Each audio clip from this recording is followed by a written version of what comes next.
नमस्कार शेतकरी मित्रांनो. आपण सध्या आहोत टरबूजच्या प्लॉटवरती. तर 4 जानेवारीची या प्लॉटची लागवड आहे. जवळपास 4 एकरचा हा प्लॉट आहे इथे. तर या प्लॉटवर सध्या आपल्याला विल्टिंग आलेली दिसते. 60-62 दिवस या प्लॉटला कंप्लीट झाले. आपण बघू शकता विल्टिंग कशाप्रकारे विल्टिंग इथे आलेली आहे. हे बघा, विल्टिंग आल्यामुळं बरंचसं नुकसान आपलं होते.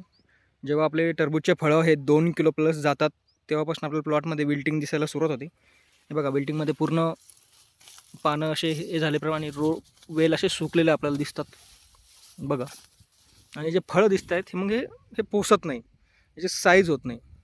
हा विल्टिंगचा परिणाम आपल्या पिकावर होतो आणि विल्टिंग वाढायला लागते. आपल्याला वेळेत जर काही आपण नियंत्रण केलं नाही तर खूप नुकसान आपलं होऊ शकतं. हे बघू शकता, विल्टिंग आलेली सध्या प्लॉटवरती एवढ्या भागामध्ये.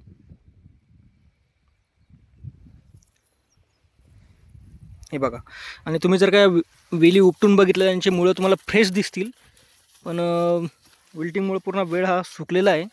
बघू शकता, पण पानं पूर्ण सुकलेले आहेत.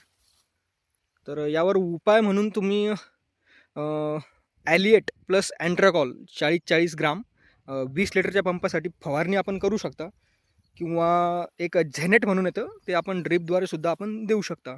त्यानं बरंचसं विल्टिंग कवर होते.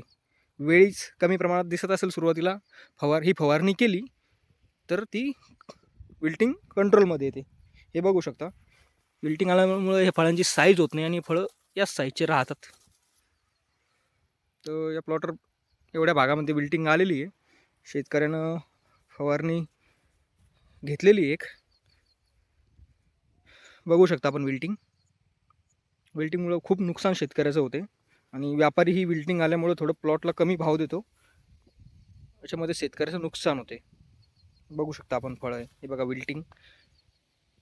विल्टिंग आणि भुरी आपण वेळीच कव्हर करायला हवी.